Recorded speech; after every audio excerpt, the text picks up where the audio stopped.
Isang magandang araw Pilipinas, magandang araw Soxargen, mayong buntag Cebu. Ito po ang Treasures of Sox, a Travel and Trade Expo 2025 press conference. Ako po si Oliver Rivera ng Philippine Information Agency. Kasama po natin dito ang mga representative mula sa iba't ibang ahensya ng pamahalaan, private partners at ilang mga association upang ilahad ang mga kaganapan sa gagawing expo doon sa Cebu on June 20 to 22. To start with, let us hear the opening statement of Department of Tourism Region 12 Regional Director King Arina.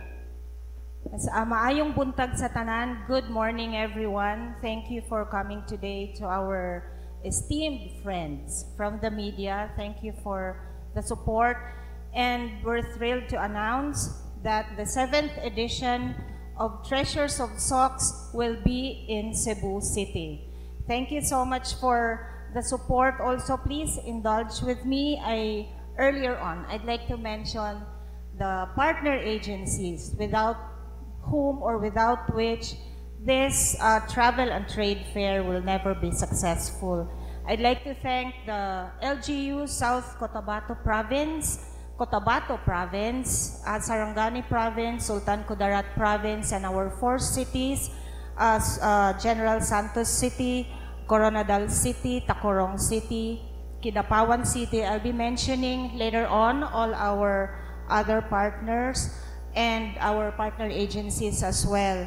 And what do we expect from this 7th year is that we will be showcasing our cultural heritage and our natural destinations. There will be tour packages since this is a travel fair, and I will be mentioning a lot more later on. Thank you. Sige po. Thank you very much, RD King. At this point, bigyan naman natin ng panahon si Sir Elric Batilaran, ang President ng Association of Tourism Officers of SOX or ang ATOS, para ilahad ano po ang kanilang role dito sa ating gaganapin na event. Sir Elric?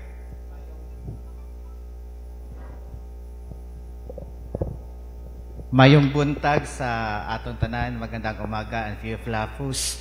I am bringing with me the energy of the members and officers of the Association of Tourism of Officers Soxargen region to this 7th Treasures of Sox in Cebu City. So ito po, earlier on, it was well narrated by RD King, yung mga different LGUs participating in this annual event. So lahat po kami, we are working together as one, together with the Department of Tourism Region 12 in the promotions of this annual event. And for this time, we are tapping new markets. That is why we are in Cebu right now to build stronger relationships with the Cebuanos. Thank you very much, Sir Elric. Punta naman po tayo. We also have here the Department of Trade and Industry Region 12 Assistant Regional Director, Sir Rick Rehinio. Sir Rick? Thank you very much. Mayong buntag sa tanan, sa taga Sugpo, sa Cebu. And I would like to thank our main organizer, si RD Nelia, si Ma'am King, for inviting DTI as always, partner in the launching or in the implementation of the Treasures of SOX. Actually, we are always the active partner. And sabi ko nga always as always, magsama ang aming kalooban pag hindi kami imbitahan palagi sa ganitong event, no? Because we know for the fact that in every tourism destination, there are always products that are available. And we know that the products are those that are being bought and brought by the tourist goers, the local and international tourist goers, to bring with them these products, either for bring home, for souvenir, and so on. No? So, in these locations, we are establishing stores, display of these products, OTOP stores, OTOP hubs, and other type of presentations para naman makita yung ating produkto na gawa ng Region 12. And of course, these are components of the destinations. No? Aside from that, we are promoting the cultural and natural heritage under the creative industry. No? Alam naman natin na yung PICIDA, yung Philippine Creative Industry Development Act, ay being implemented today, starting the other year. At yung isang major domain nito, main domain, is yung tourism sites, no? Yung historical sites, yung creative sites, pati yung gastro, yung pagkain. So, partner talaga natin itong tourism sector, kasama yung mga LGU, local government units, and other tourist service providers na dapat magkaisa tayo to promote and develop the industry. Thank you very much, Sir Rick. Bigyan naman po natin ng panahon. Mula po sa Department of Agriculture Region 12, we also have Dr. Esmael M. Intao, ang Chief ng Agribusiness and Marketing Assistance Division. Sir, ano po ang role ng DA dito sa ating event? Okay. Unang-una, no? Peace be with us. Assalamualaikum warahmatullahi wabarakatuh. Ngayong buntag, good morning. No? Sa ating mga kasama sa Sugbo, ang Department of Agriculture, no, is always a partner of the DTI, of the Department of Tourism, of course, with the stewardship of our beloved RB, no, si Ma'am King Arena. Always nandiyan naman kami. Pero commonalities, both process at saka raw material ng agri-fishery products po. Ayun po ang role namin na we have an active participations ng ating Department of Agriculture kung ano ba mga pwedeng nating ipahambog sa atong mga kauban dito sa Sugbo o sa Cebu na wala sa kanila. Now, so initially, as identified by the Department of Agriculture through the Agribusiness and Marketing Assistance Division, now, meron tayong orange now from Makilala, fresh din solo papaya from Tupi. Meron din tayong pumilo from Lang North Cotabato, yung pumilo nila Siba.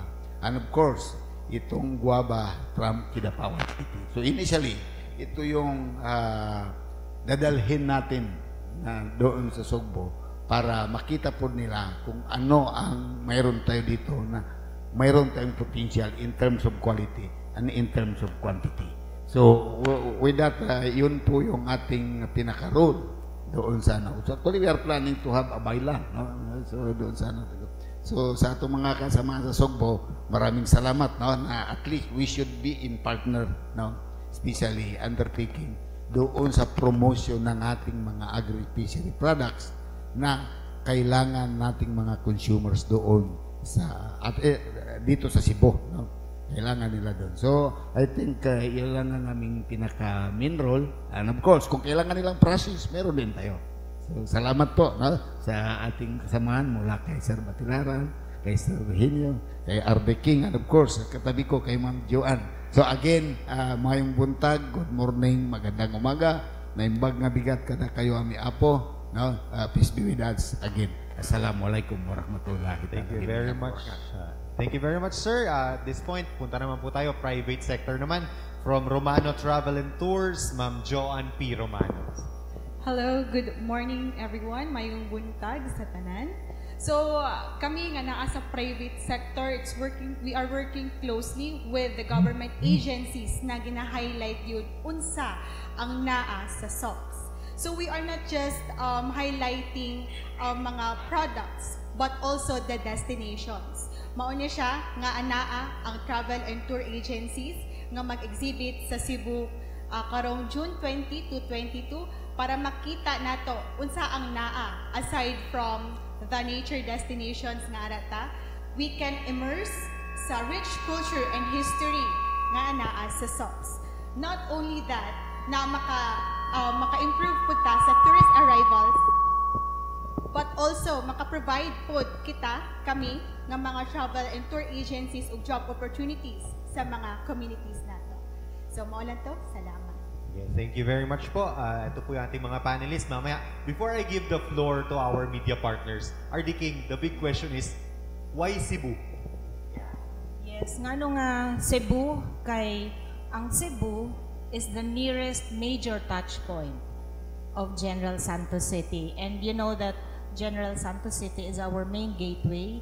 We have an international capacity airport, and aside from Manila, Cebu City has a lot of flights coming and going Cebu, and it's really our touch points. And also, we'd like to extend our invitation also to other Visayas regions, no? Sa atong mga amigo sa mga laing dapit or laing rehiyon sa Visayas. Kaya we're starting this and really inviting a lot of people there as we unveil our Treasures of Socks in Cebu City, sa Sugbo. Sige po. At this point, let's give our media friends the chance to ask questions po sa inyo. First question natin, Mike Kumilang. Pakilala muna tayo and station.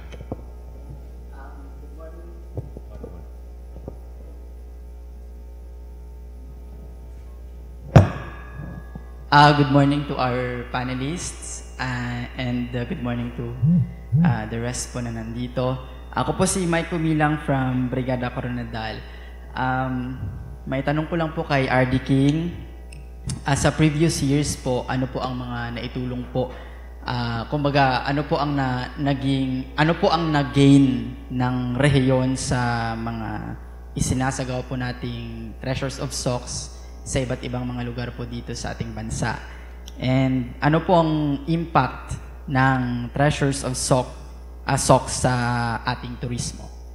Okay, first question first, no, kung ano ang nag-gain natin sa ating previous years.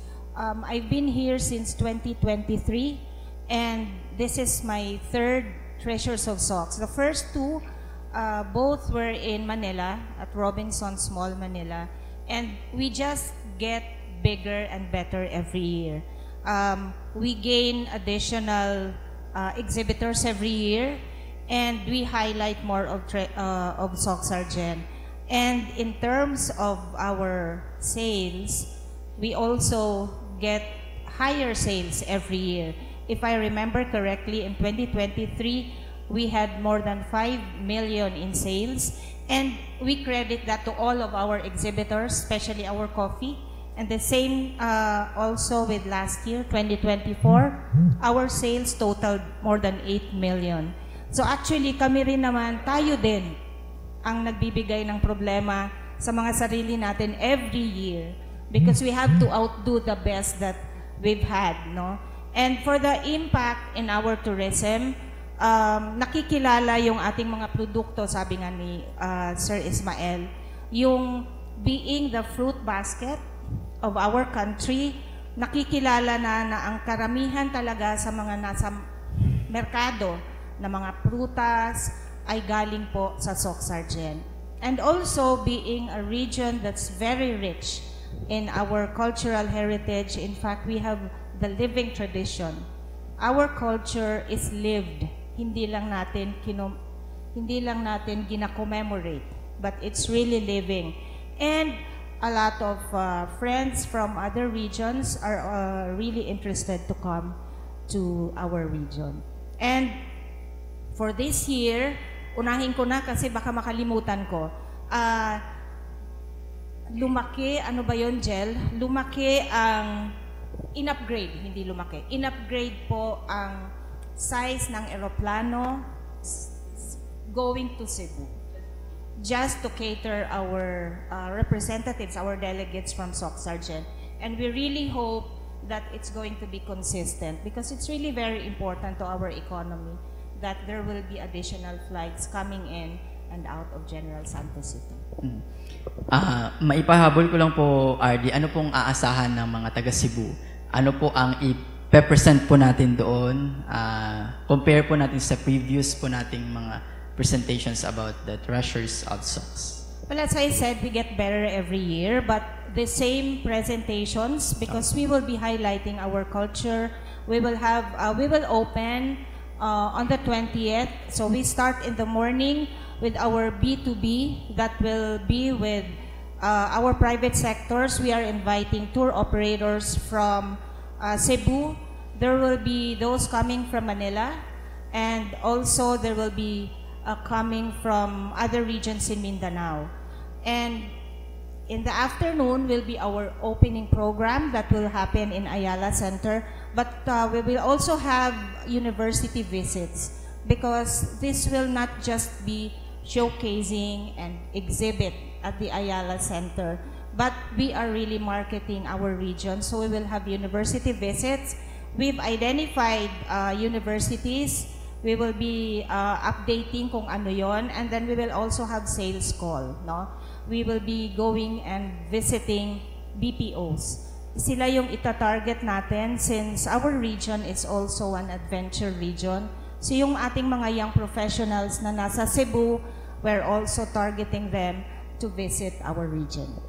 May isa pa yata. Sige, Yeah, may Mike. isa po. Thank you po, RD King.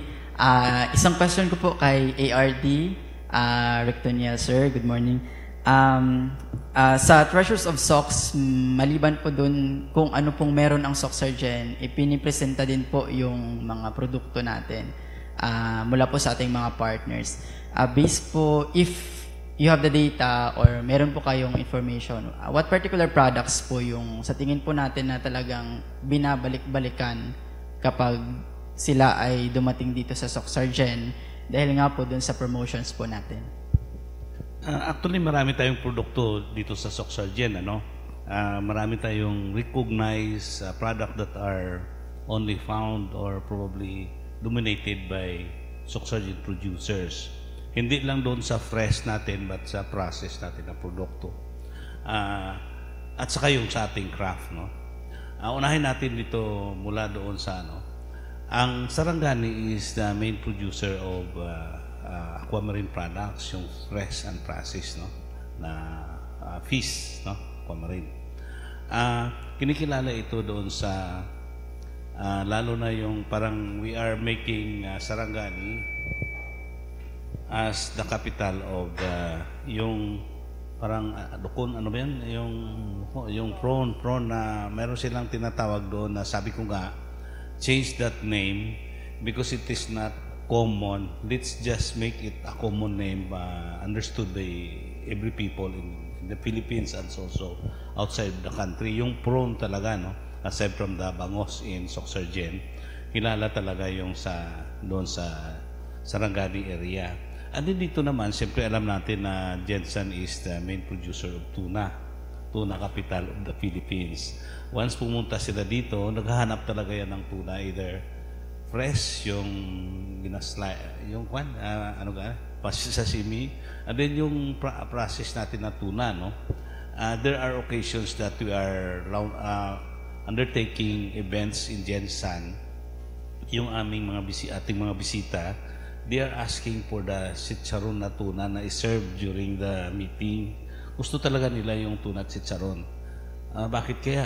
Baka para hindi siguro maka-high blood, I don't know. Pero masarap naman talaga yun, di ba? Tuna at chicharon. So tuna is actually the main course or the product that is known for Gensan. Dito naman, balik tayo pababa dito. Alam naman natin na we are the pineapple country. Not only here in South Cotabato but also in North Cotabato, no? Because the two provinces are the main producer of pineapple products. Kung alam natin na ang Dolphil pinakamalaki pero mas malaki doon sa North Cotabato na producer ng pineapple. So pineapple, kung sa atin dito parang ayaw na natin kumain ng pineapple, pero doon sa ibang lugar yung pineapple very precious na fruit yun. Para mahal na mahal at saka minsan lang nila na-try ito. Kung mayroong pineapple, parang talagang gustong-gusto nila, no? So, in Visayas area and in Luzon and also foreign visitors. So, pineapple. Sa handicraft naman natin, ano? We are now siguro in the the final stages of developing Tinalak as the geographic indication mark for Tinalak is in Lake Cebu. We are in the final stages nito, no? Ibig sabihin, once we mention about Tinalak, it is originated in Lake Cebu. Hindi pwede ito maklaim ng Davao, ng ibang lugar, but only in Lake Cebu because we are to acquire the geographic indication mark. Ibig sabihin, may trademark na ito, just like Guimaras Mango, because there is only one geographic mark in the Philippines pa na established is the Guimaras Mango. Pag Guimaras Mango, talagang sa Guimaras yun, hindi mo pwede maklaim na iba yun. So, the tinalak is originated in Lake Cebu and the buried products that is being produced out of the tinalak cloth, no? Tinalak talaga. And then other products that are being weaved by our indigenous people that are not only found in Lake Cebu but all other places, no? In Soc-Sargent area. Kahit na yung mga hobby natin, yung mga ganito na mga produkto, dito na yun makikita, no? In all, at saka ito kay ma'am, no? Naiingit niya ako sa kanila pagpasok ko kanina because I was informed that the attire is like this and like that. Hindi ako nakadala kasi meron akong design by Raburar, no? Very kwan yun. May Ivan Raburar. Kasama natin yun, ha? That is only designed for me. So, hindi ko pwede ipag-kwan yun sa iba. Mahal yun, no? Iconic yun. So, these are products that are available in our locality, weaved by local, handmade by local people. Pati ito. These are common in our place. Hindi, yung brass, no? Hindi yun makita sa, siguro in Lanao area, but Lanao used to be Region 12, no? In Marawi. Pero talagang available ito ng mga products dito sa ating locality. Food and non-food are very common in this place. Mga abaca-based na mga products na dito yan. At saka marami itong iba, no? Yun ang pwede nating ma-enumerate at pwede nating madala, mabigay sa kanila. Pati ngayon, we are intensifying our effort in producing many variations of coconut products, no? Because of the CFIDP program. Marami tayong coconut dito sa Region 12 at maraming produkto talaga na galing sa coconut. So, kung anong klaseng coconut lang talaga na produkto, that can be found here in dito, no? Kahit na buko nga, yung buko lang, we in the past, it quite parang impossible for us to bring the buko in other countries. Pero ngayon, mayroong mga buko producer dito that are being brought in other places, no? Like America, like the Saudi Arabia countries. Ganon ang mga products. And we are featuring these products. And now, we are, Cebu, Cebu baka may oras pa, no? Anyway, pre-willing naman tayo, di ba? Cebu is one of the creative cities of the country. Tatlo pa lang ang creative city that is recognized by UNESCO. Yung Baguio as the craft, Cebu as design, craft and gastro for Iloilo. Ang Coronadal, we are trying to make Coronadal, dito si Rodel, Coronadal, as si Elric, of course, the boss niya, creative city for craft and gastro. Marami tayong indigenous food dito na pwede nating maging creative. So, we're trying to observe Cebu, how they fare in their design, kasi yung ating mga furniture, Cebu is the exporter of the furniture design products, mga shell and so on. So we will observe Cebu and we will try to bring information that we are also trying to become one of the creative cities of the country in this particular product, gastro and design, also craft and pagkain. So yun ang mga gusto nating ipakita doon sa mga Cebuano. Because Cebuano is a related tribe with our Ilonggos here. We understand each other. Kung mag-Inilonggo ka, maintindihan man. Kung Cebuano ka, maintindihan man dito. Di ba? Kasi ang Cebuano dito, parang Ilonggo na. Parang ganun ang situation that they want to connect with these people in Cebu. So, Cebu is a rich province, rich diversified culture, and gusto nating ma-invade din ang Cebu by bringing the products and the destination is that particular location. Thank you so much. May join. Additional lang, sa tanong mo kung ano yung binabalik-balikan, no? With attendance, participation to travel and trade fair alone for the Department of Tourism, I think there's more than 20 in a year. So, yun talagang tinalak products natin, the weaves of socks, yun talaga yung binabalik-balikan. Unang araw pa lang, nauubos na yan. And in Sock Sergeant, tama si ARD, hindi lang tinalak meron tayo. We have a lot. And in fact, we're also going to have a project on the weaves of socks so we can identify.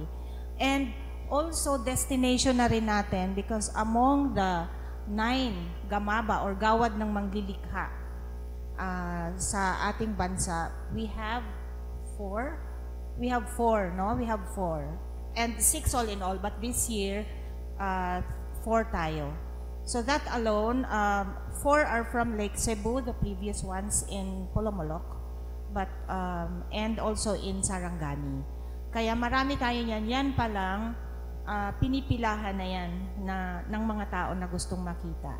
No, in fact, just last week, we had a Filipino launching of our exhibit in Osaka, and one of our mabas or our manlilikha was there, yung ating chanter, si Bowie Rosie. Kaya yan pa lang sa mga tao. At since na-mention na rin ni ARD, si Ivan Raborar, we also have amazing designers here that are not only sought after by the locals, but also by national, yung mga celebrities and even international. So, if I may mention few, kasi we owe it to them, yung ating mga wonderful attires. We have Gerson, no? And we also have Dante Mana.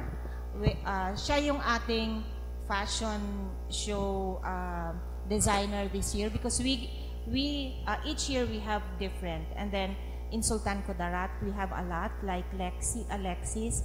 Marami talaga tayong designers dito, and we will highlight them in all of our events as well. Sila din yung pinupuntahan actually dito. Thank you po. Thank you. Next question po. Sige.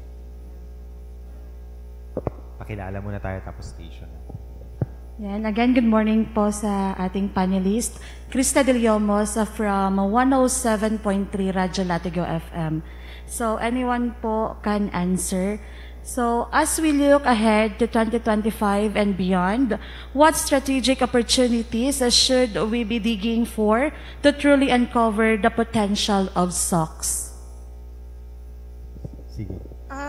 Itong Travel and Trade Expo is really one of the many strategies that all of us agencies are really converging, no? Kasi hindi natin kaya mag-isa. DOT cannot do it alone.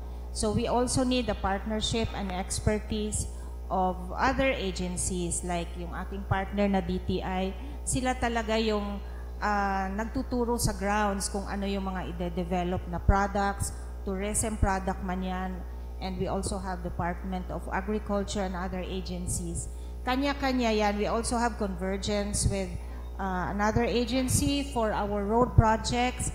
So lahat po kami, we do our mandates and even beyond to prepare, to capacitate our stakeholders. As mandates of the Department of Tourism, we capacitate our stakeholders so that we will be globally competitive in terms of tourism service. So sa ground po, meron po yan. And then, syempre, ang alam ng lahat ang Department of Tourism ay talagang sa promotion. And we have our agency, attached agency, the Tourism Promotions Board. It's the one in charge for our international promotion. And it's been participating in so many exhibits outside of the country to promote the Philippines and especially Sock Sergeant. At marami pa pong iba na strategiya na ginagawa natin. Dito, we touch base on our strength, no? Like, we have our CBTOs, our community-based tourism organization. And if you remember last year, same month, no? We had our very successful Philippine Experience Program. And I'd like to thank all of you here kasi nag-cooperate din tayo doon, ano.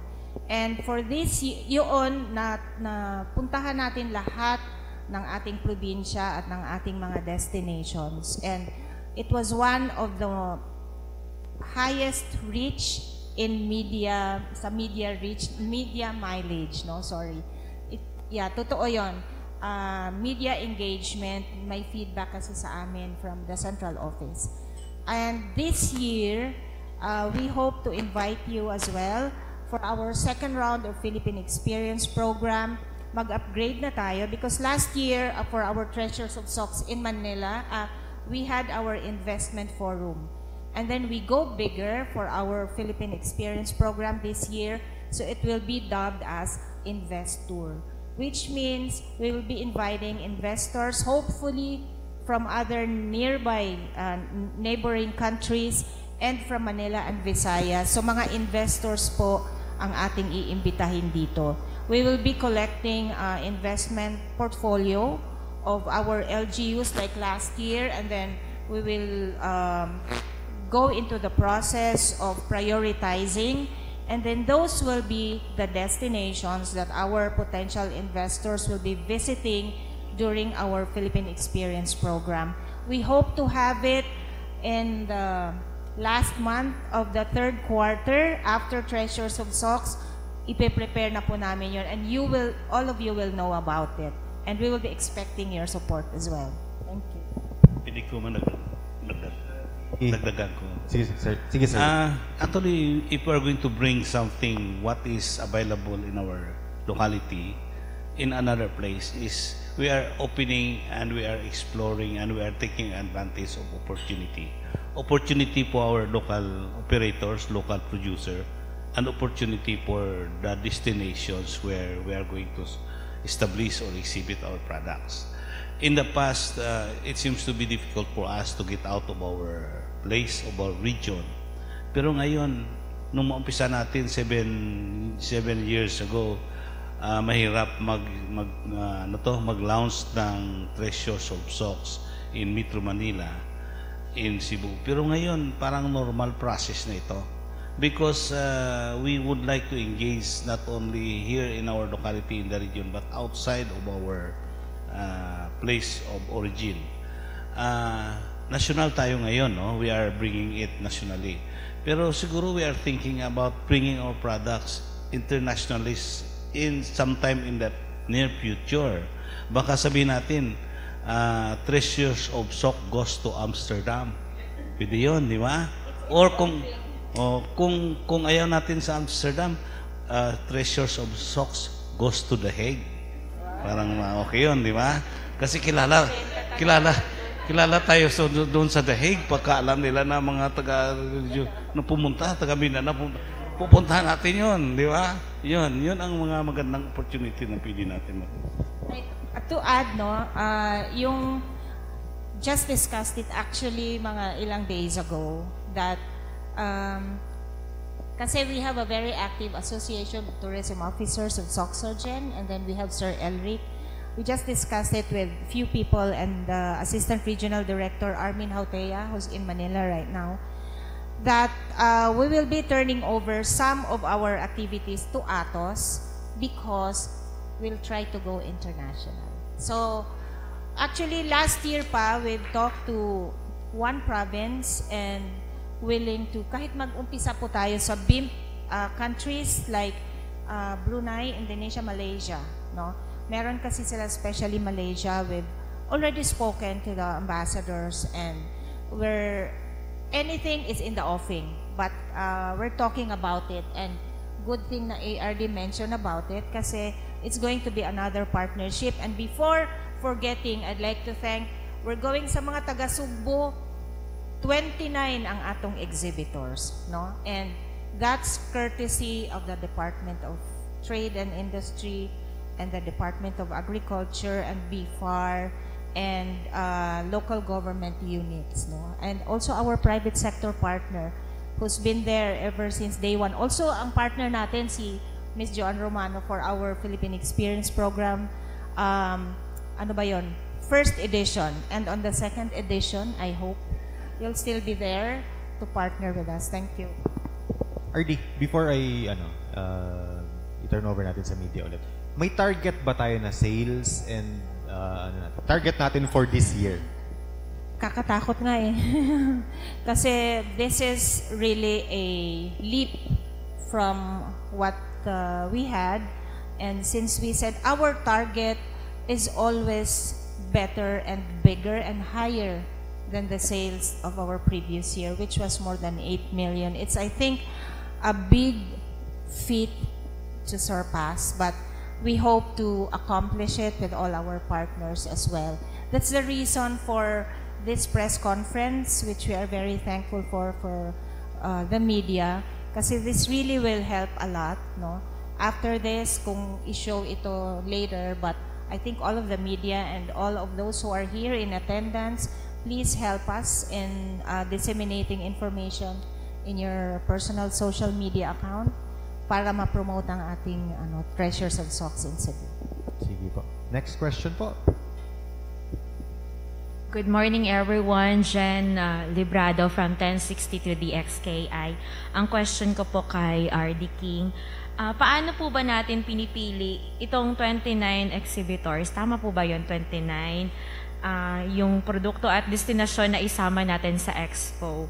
At ano po yung tulong natin na ibinibigay from DOT sa mga exhibitors bago, habang at pagkatapos ng event? Sana sa senior age ko, matandaan ko lahat yun, But, yun yung una, paano pinipili? Opo. Before this press conference, mga few months back, meron na kaming meeting. We have what we call the technical working group, and it's been going on, the same people every year. Meron na kami, this is our 4th get-together, I think, with the TWG. Tapos, ang aming partner, DTI and Department of Agriculture, BFAR, and the LGU, they actually determine exhibitors for us. And kung ano yung tulong namin, in general, the DOT, lahat ng booth doon, free. No? And DTI shoulders all other expenses for their exhibitors. And the exhibitor also are really willing to spend, like kung meron sa kanilang airfare, accommodation, hati-hati kami niyan. And yun din naman ang gusto natin sa ating mga stakeholders, mga business women and men here, no? Kasi they also are, yung we empower them, we enable them, and then when they can afford already, they give back by participating, and they also spend for their own. Pero otherwise, ang DA, ang DTI, at ang LGUs, no, yung pag-shoulder na lang ng freight, kasi malaki talagang amount yan, yung transport cost. Sila po talaga, yung partners, and also the exhibitors. And you can see us, meron tayong, since very rich tayo sa ating weaves, thematic po tayo every day. So makikita nyo how vibrant Sock Sergeant is during the event. Magkano po kaya yung nyo po, pondo po doon? Pwede ba? Okay, kung... Can we disclose that? We don't have funding na ganun talaga. Ang tawag mo ba doon? Talagang... Ambagan. Ambagan lang talaga. Yun nga sinabi ko. Stakeholders, other agencies, because we cannot afford it if we're going to do it alone. Talaga. In fact, kahit itong ating presscon is sponsored by Habi Hotel, partnering with the Department of PIA. Naku, sorry. They actually like, of course, the PIA, and also we have our media hopping in Cebu, courtesy also of PIA. In fact, there was one friend from Manila who was asking kung ano daw, maka-afford ba tayo ng media for the coverage in Cebu. Sabi namin, hindi na namin masyadong ma-afford yan, at we don't need it at the moment because we have PIA as our partner, PIA here and also Cebu. Thank you, ma'am. Last na lang po, Sige kay pa. Sir Elric Maaga pa, ma'am. Batilaran. May mga bago po ba tayong travel packages, sir, or destination na ila-launch sa event na ito? Pwede na bang i-disclose? Yes po. Okay, thank you. One of the major programs, or I should say projects that we are crafting right now together with DOT, Regional Office, yung mga different tour packages. Since we cannot,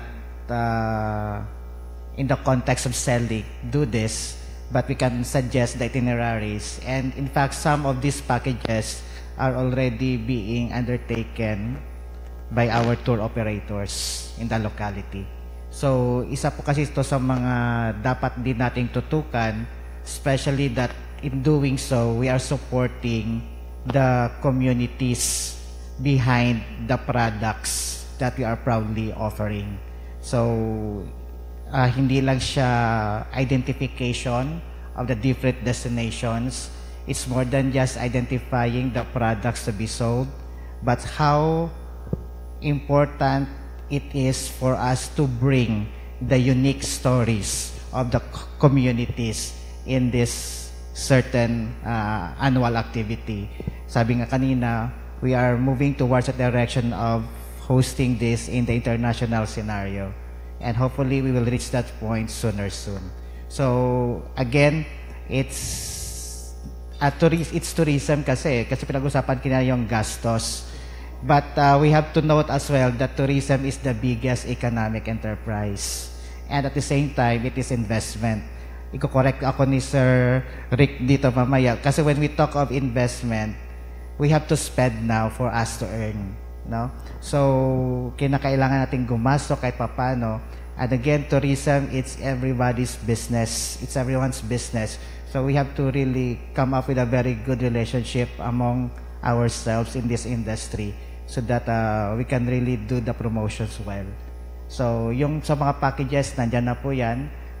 In fact, I was able to talk with Sir Rodel and Ma'am R.D. King here and some of the people in Region 12 that in the case of Coronadal, we would have the validation sometime after this Treasures of Socks, no? Kasi dapat i-validate po natin din yon.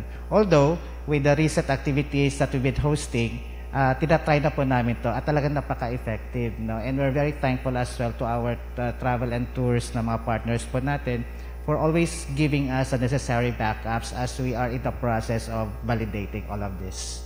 Sige po. Si Ma'am Joanne, may dadagdag yan.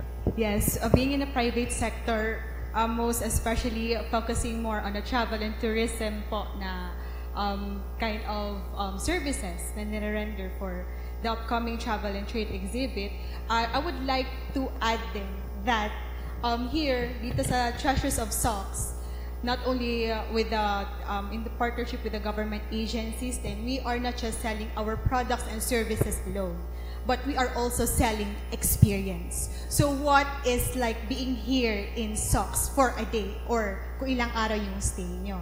And it is not only focused on Jensen alone, but on the different provinces. So, travel packages, given po talaga. Meron po talaga tayong mga existing travel packages and then we, nasa private sector, na again, working with the government agency is also validating those destinations and as well as not focusing only on leisure kasi palagi we are selling leisure, but also it's more on like educating na naman tayo, educating people. Anong meron dito, what culture ang meron dito sa Socks, anong products, how to do it.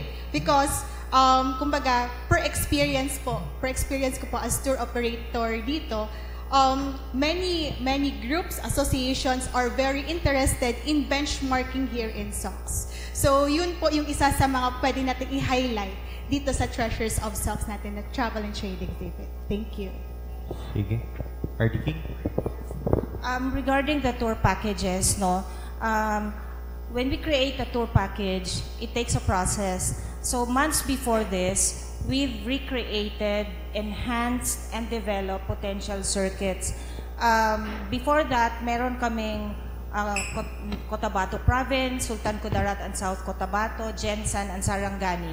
We had circuits developed because when our beloved Secretary Cristina Garcia Frasco assumed office, nag-diversify tayo ng ating tourism product portfolio. Kaya kami tayo din sa region. So those circuits will be introduced or launched along with the Coronadal products, it will be launched on the first day in the morning during the B2B. So there will be presentations by tourism officers, meron din, and private sector also. So this is really a collaboration amongst all the stakeholders of SOCSARGEN. Sige po. Ma'am Ann? Hello, good morning to our panelists, to Sir Ollie. I'm Ann Santos from the Public Relations Division of Mindanao Development Authority. So actually, we appreciate na you already provide us the basic information. Ang sa akin na lang po sa mga particulars, for example po since sa Cebu ang venue ng Treasures of SOCS Travel and Trade Expo, we are aware ng Cebu international destination, so may mga foreigners. So since I'm sure ang main objective nito is to attract tourists. So how will we attract yung mga foreign tourists or mga foreigners na nandoon sa Cebu? Di ba nandyan po yung mga Koreans o iba-ibang nationalities? Meron po ba tayong parang plan or strategy that pag nandun kayo sa Cebu, you will attract foreign visitors or tourists to come here in SOCS? Thank you. Prior to our 3-day event, we have visits, and these Koreans have ESL. Yan yung mga educational institutions teaching them English language, and they even have their own schools in Cebu. And then we will be visiting along with some of the exhibitors, hindi naman pwedeng ma-empty, no? Pero schedule yan. We will be visiting the ESL, English as a second language schools. So, batch tayo. Then we will be visiting also universities. Doon natin sila. And the venue is at the Ayala Center. So, I think we're all familiar, lahat ng foreigners doon nagkakapian sa second floor, no? Hindi naman tayo nagsisearch, but nandun yan sila lahat. And ang ating venue ay doon sa newly renovated atrium, their activity center. So nandun din yan. And we also have our attached agency, which is the Philippine Retirement Authority, taking charge of inviting our foreign tourists to stay in the Philippines. Tayo dito sa SOCSARGEN, wala pa tayong retirement facility for that. But we have already like more than 200 foreign nationals staying in our region. So that alone is an indicator that our region is safe, not only culturally beautiful, but safe. So yun po ang ating doon sa Cebu. One follow-up question. Related po dun sa tour packages, so pwede po to sa kay Miss Joanne, sa kay Sir Elric. So a week ago, we just been sa Hilobong Festival ng Lake Cebu. So ako po, I can testify na yung 2 days namin doon, although kami lang gumawa ng itinerary namin, na-immerse kami, cultural experience po talaga siya. Although wala kaming products na dala, pero yung memories parang nandoon, dala, yun ang baon namin. So ano po ba yung mga ginagawa natin ngayon na mga particular for specific na tour packages, for example, for students, for academe. Kasi yung time sa Hilubong, ang lagi namin kasabay mga taga-UP, mga academe, sila yung talagang interesado sa mga culture and history and arts, sa traditional arts. Since nga tayo po ngayon, ang pinakabago ngayon, di ba po, maingay yung Gamaba na awardees for sa Lake Cebu. So meron ba tayong gina-tailor na ganong package para yun nga po, yung every time may bumibisita sa South Coast, sa Lake Cebu, pag uwi nila, educated na sila, kilala nila yung mga Gamaba awardees, alam nila yung mga products, parang ano na rin sila, kumbaga parang lakbay-aral na rin nila yung package na in-offer sa kanila. So yun po, update sa mga tour packages.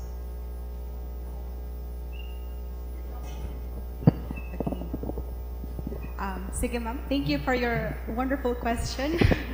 So, ayun po, regarding sa mga tour packages na kinrap, kasi lately po, nagkaroon po tayo ng PEP tour, the validation tour. So, based sa mga visitors po na nakapag-validate ng mga destinations, nakapag-evaluate din kung ano ang pwede nating ma-improve or pwede nating mabenta or what or kung ano ang pwedeng ma-showcase. So yung mga tour packages po kasi usually for like for example for the educational tour, it's more on customized. But one thing na ano po na pwede talaga yung kumbaga hindi kasi yan siya, it's not just like a one kumbaga ibebenta mo lang yan siya like publicly, because that is more on customized. You have to ask the client kung ano yung gusto niya, what would they anong ina-expect nila for the current for their upcoming tour if ever magbe-benchmark sila dito. So kasi existing naman po yung lahat ng kumbaga halos na mga kailanganin nilang mga destinations dito sa SOX. And ako mismo is naka-experience din po talaga ako na I have handled 30 kumbaga ano yun sila they are college students, fashion students from Indonesia. So they traveled from Indonesia all the way here sa SOX just to see ano lang gusto nila makita, not the culture, yung fashion, yung kumbaga yung weaves, kumbaga yung tinalak, and then yung sino-showcase din po doon sa Sarangani province. So kumbaga it's not hindi kasi talaga siya ginaang tour package, most especially kapag customized for the students or for the associations or kung anong mga business organizations yan. It's not been sold publicly or hindi niya siya ginagawa overnight. It takes a long week to process. So, yun po yung masasabi ko regarding sa travel packages. But for during the exhibit po, yung sino-showcase po talaga doon is more on nature, the destinations, the culture po. But for the customized one, it's more on like ano talaga tailor-made yan. Another sa ano naman tayo sa kabilang dako naman tayo, and meron din po ako na experience na it's more on the agriculture, it's more on fishery, the business. I handled a group of guests from Papua New Guinea going here sa SOX just to benchmark, titingnan nila, and then it provides an avenue for them na kumbaga makapag-invest sila, investment opportunities din yan. So that's how kumbaga ganun kalaki ang potential meron ang SOX if ever na we have to showcase it to the foreigners, not only sa mga locals din natin. Thank you.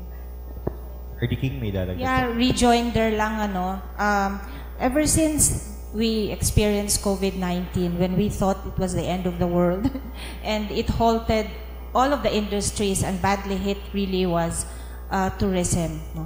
And it really changed the perspective of the people. What used to be tourism, like sightseeing, became immersive. And kung immersion din lang ang pag-uusapan, SOX-Sargen is the region.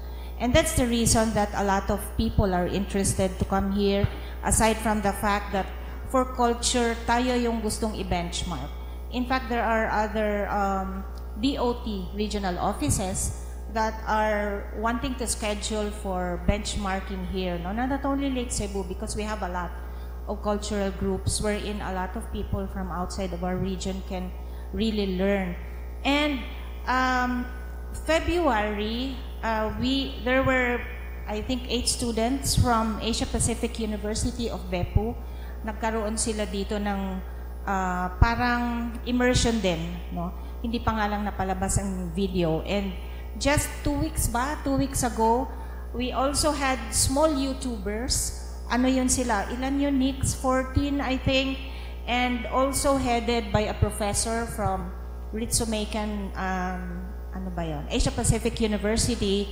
They had sort of a reality show. It was a challenge, and they went around the region. It will be shown starting June, third week of June. It's going to be a 1-season series, parang 14 episodes, and we will be getting in touch with you so that it will also be shown sa ating mga social media account, no? Because this is also in preparation for our Philippine Experience program. So quietly, I think there were a lot of people coming here, no? Belying the issues of concern of our peace and order here. Marami na, kagaya na mention ni Joanne, ng mga Papua New Guinea, and in fact, I had Australian guests also 2 years ago, and lots, marami naman. And kasi nga ang culture kasi siguro, hindi yan masyadong, yung bang hindi masyadong napopromote because you keep it in your heart, you share it with families. And also, thriving is also golf tourism.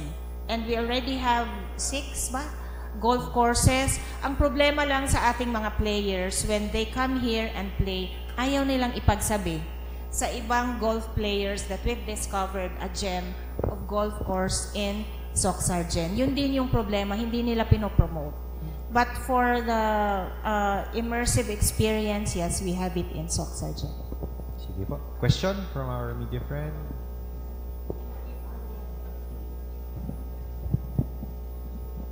Good morning, everyone. Good morning, Ma'am, Sir. I am Charlene Joy Kainkoy Sorolla from 102.9 Radyo Sincero. Na-mention niyo po kanina is all about po sa Treasures of Socs and Travel and Trade Expo. It's all about showcasing cultural heritage and product po ng South Cotabato. So my question is to Sir Elrec M. Batilaran. What are the potential benefits of a collaborative partnership between Cebu and South Cotabato for both regions and their residents? And then, paano din po ito maka-improve po ng ating economic status po dito sa South Cotabato, especially po sa Coronadal City? Thank you, ma'am. Actually, we are not just bringing the energy and unique stories of South Cotabato, but the whole of Region 12 to Cebu.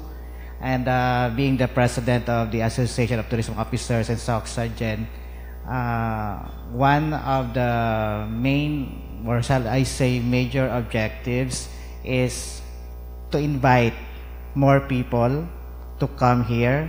And Cebu, as mentioned earlier by Ma'am R.D. King, we've been in Manila in the past years, but for this time we are tapping new markets. And in tapping these new markets, we are actually in the course of building a stronger, or building a set or a body of stronger connections with the Cebuanos. And we know that Cebu is a thriving hub of commerce and tourism. And in fact, earlier mentioned by Sir Rick here, Cebu is one of the UNESCO's creative cities among the 3 identified.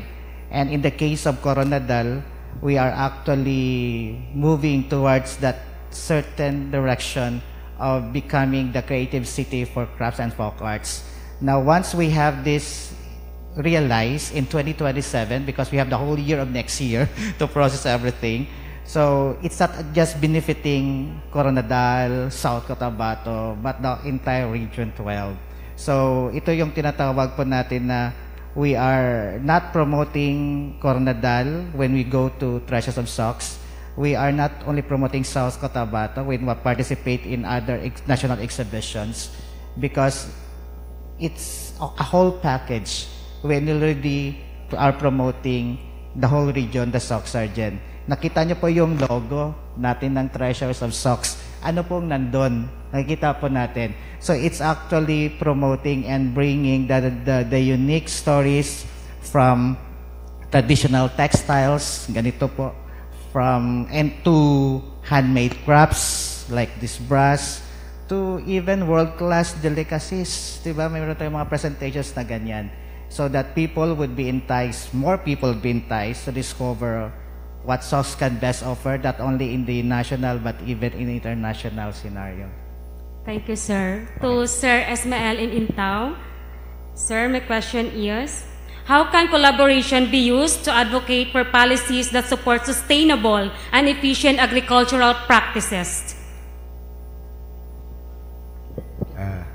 Again, good morning. Good morning, sir. So, actually, ang Department of Agriculture, of course, ang ngalan ng ating Regional Executive Director, no?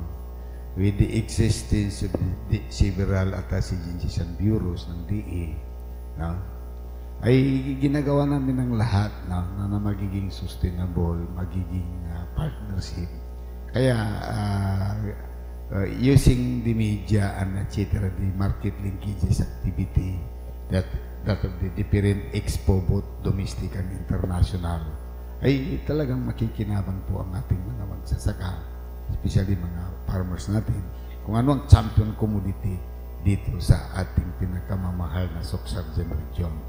So, despite of that, the Department of Agriculture, mayroon tayong tinatawag na institutionalization of commodity investment plan from the context of value chain. In every segment of the value chain, may corresponding industry players. No? So, with that, para ma-activate mo sila lahat, kasi tamang sabi ni Ma'am R.D. King na hindi kaya ng isang grupo lang. It should be all industry players para makakam up doon sa ating direction para magbenepisyo po sa ating lahat. No? So far, nandiyan po lahat. Ginagamit namin na lahat ng kwan. Ang ating avenue, of course, sa ating red. Gusto talaga niya maramdaman ng mga ating mga magsasaka ano ang ginagawa ng gobyerno, ano ang ginagawa ng Department of Agriculture. Like this, in case dinadala natin yung kwan doon, tinutulungan natin sila sa transport na at saka mga logistic nila para hindi na. Pero ni isa, bawal kami magsishare doon sa income. Kung income nila, kanila na yun. Wala na kami kwan doon. Despite of that, ginalibre pa yung tulugan, ginalibre pa yung mga ano. So, directly or indirectly, nakakatulong po tayo sa ating lahat. At saka nararamdaman nila ano ang ginagawa ng gobyerno. Of course, with the stewardship of our President and the Secretary Francisco Chu Laurel and si even Director Roberto Tutu Perales ng Region 12. So, Thank you so much, sir. Okay. Thank you po. Sige po. Meron pa yata pahabol? Good morning po ulit, Mike from Brigada. Itanong ko po kay RD, tayo lang po ba sa Region 12 ang merong gaya nito, Treasures of Stocks? And kung meron po sa iba, RD, ano pong pinagkaiba natin at ano pong advantage ng Soc-Sargent? Kasi meron po tayong Treasures of Stocks. Kung sila, baka meron din po sila, ano po ang advantage natin compare po doon sa ibang mga rehiyon na meron pong gaya nitong programa? Actually, all of the regions have our own assets in terms of tourism riches, no? But to answer your question, yes, we are the only region from the Department of Tourism. This is a standalone regional travel and trade expo. Wala pong ibang regional office ng Department of Tourism. When I say standalone, as per as Department of Tourism is concerned, but it's not standalone because we have all of you, no? Pero kung sa region ng DOT, tayo lang ang meron nito. But we really cannot compare because we also have 3 DOT-initiated Travel and Trade Expo. We have the NLTEX, which is composed of all Luzon DOT regional offices. We also participate there. And as we are happening, unfortunately, on June 20 to 22, our Visayas regions, the CPTEC, the Central Philippines Travel Expo will also be happening, but we are also participating while we are having our Treasures of Socs. And then we have the MTEX, which is the Mindanao Travel Expo. So Luzon, Visayas, and Mindanao, those are DOT initiated. So we also have a lot of expos initiated by the Department of Tourism, but we are the only regional office that has a standalone Travel and Trade Expo, and this is year 7 already. Thank you po. Question pa? Wala na? Interested lang po ako, Sir Rick. This year, isa sa mga product na pinupush natin is ang coffee. Yeah? Number 1 tayo, Philippine Coffee Expo, specifically Sultan Kudarat. Ano yung dadalhin natin sa Cebu, specifically for the coffee industry?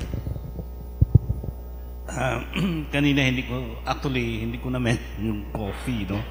Gusto ko nga i-mention rin kaagad pero huli na, no? Pero ngayon, mayroong pagkakataon, no? Totoo yun, we are number 1 in the Philippines.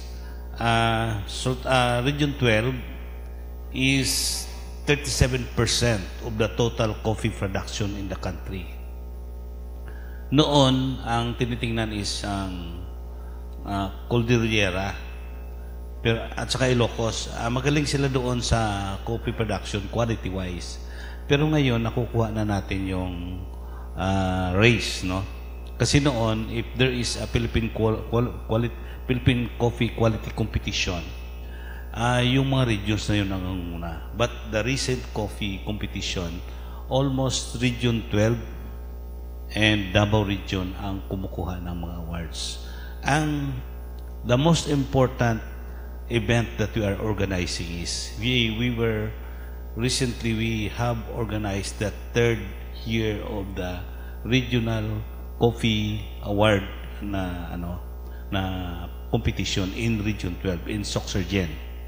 So because of that, the consciousness of the coffee producer is become more, the awareness is become heightened, no?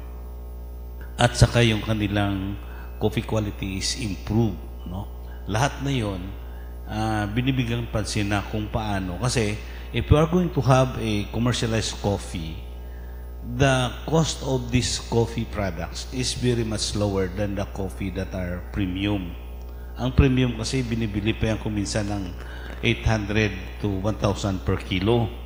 Yung commercial lang naman, 150, 180, ganun lang ang commercial value nito. So ngayon, because of that, they are being very much selective in producing coffee that are in a premium quality at saka yung coffee na hindi, no?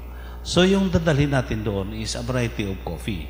Pwede tayo na green coffee bean, pwede yung roasted coffee, at saka pwede yung ground coffee. Maraming variations yon. At saka yung number 1 producer naman natin, alam natin, Sultan Kudarat, no? Sultan Kudarat in the region, siya talagang pinakamalaki in terms of volume and in terms of areas planted, yung Sultan Kudarat. So, aside from improving the green coffee bean, we are also improving the process doon sa ating roasting process because we are continuously doing some improvement, innovation in how to roast the coffee. So, yung iba, because they are already aware that the Region 12 is now the source of quality coffee, dito na sila bumibili ng mga coffee na yon sa ating mga local na producer. So roasted coffee can be packed and din dalhin natin doon, pati yung ground coffee, soluble coffee, no? Marami na ring type of presentation dito sa soluble coffee. In fact, na yung ating mga kape ngayon sa mga hotels at sa yung mga sinasabi nilang native coffee, no? Pero sa akin naman hindi yan native. That is a local blend. Local produce. Hindi yan native. Hindi yan katulad ng manok na meron tayong native na manok na mas masarap sa sa ibang manok na kwan. So we are bringing in the consciousness of coffee products not only in Region 12 but bringing in outside of the region. In Region 7 ngayon, Metro Manila, we are embedding Metro Manila. So, marami tayong coffee presentations. Thank you po. Thank you very much, Sir Rick. At may additional po. Sige po. Since na-mention naman ng coffee, ang Department of Agriculture, kasi for the sake of sustainability, ang Department of Agriculture po ay meron tayong tinatawag na Philippine Rural Development Program na PRDP World Bank. So, as of the moment, meron tayong crafting of the new business development plan sa Sultan Kudarat na more or less 500 million. Ongoing po yung crafting. Hopefully, this month, June, ay ma-undergo natin ng joint technical review para hanggang ma-ARPA, para ma-approve, para ma-implement po na natin. So, and of course, meron din tayong existing enterprises na assisted previously ng mga previous PRDP, like yung Tukugay at saka Cluster Rice, pati yung Bagong Bayan at saka Senator Ninoy. So, ngayon, meron din pinakamalaking cluster sa buong Sultan Kudarat, mga more or less 6 to 7 clusters, 7 municipalities ang involved na tinatarget. hopefully magiging kwan natin kasi exposure ng kopi ng Region 12 po ay marami na. Just last month, doon sa World of Coffee sa Jakarta, meron din. So meron sa Chicago din the other year, no, sa US. So hopefully lahat po ito ay magiging partner natin. So saling sa Department of Agriculture ngayon kasi quality-wise nakuha natin. In other words, establish na natin quality, but the challenge there is the quantity. Kasi nung galing sa Chicago sa US, sinundan kami dito. Ang problema, hindi natin ma-provide yung demand na natin. So hopefully, working the local government unit, working with the DTI, and of course the Department of Agriculture, all of those nga our ambitious plan na doon sa ating quantity and quality-wise ay makuha po natin. Kasi ang existing coffee variety natin na available sa atin ngayon, of course, dominated by Robusta. Sunod si Arabica, sunod si Liberica, and of course, the Excelsa. Kasi ang champion naman sa Liberica, yung sa Batangas, yung Paraco. So far, for the information of everybody, that's the plight of our coffee industry, and we are more aiming for our quality and quantity outlook in the next couple of months or years, especially our the parent program. Convergence of agency natin. So again, thank you very much. Maraming salamat. Sige po, at this point, we will now hear, may additional ba Yes, yata? wala naman, but I think before we run out of time, no, please indulge with me again. I wanna thank our partners, no, from our, especially here, unahin ko na si Sir Elric and ARD Rick, our partner bringing with us to Cebu all the SMSEs, and meron na palang nano MSMEs ngayon, ano? Oh yes. And also kay Chief Ismael from the Department of Agriculture, also kay Miss Joanne from SOX Tour Operators, and also our farm tourism stakeholders. Meron pa dito, ayun na pala. But isa pa sa taga-Subo, gusto yun may magpasalamat sa Department of Tourism Region 7 Office. Kay sila gyud ang nagpahiluna nga makaadto ta sa Cebu, gidala mi sa Ayala Center Cebu, and Ayala Center Cebu has really been very supportive, no. Dili na lang nato ingon unsay ilang gihatag sa ato nga pag-accommodate sa Region 12. But especially I'd like to thank the Department of Tourism Region 12 family. Although this is a project that's led by our Market and Product Development Unit headed by Jelly. Actually, idea niya ni nga, RD, why not we go to Cebu? Ako po, go. But this is really a concerted effort. We have a different committee. I'd like to make mention those who are here. Si Don, in charge of the media. Sandy is there. Francis. Our Division Chief, si Rodel, siya po ang pupunta sa joining CPTEX kasi marami talagang trabaho sa Cebu. And Nico, thank you. Siya po ang gumawa niyang Treasures of SOX, no? Nag-facilitate ng pagbabago. Hindi naman pagbabago, we're just enhancing to show the world and the country that we are representing all of the provinces of SOX Sargent. Si Elnard also is here. And I'd like to thank the Philippine Information Agency. Oo nga pala, kasi hindi ko makita si Kyra. Oo, yan pa naman ang aming very busy in charge of another committee.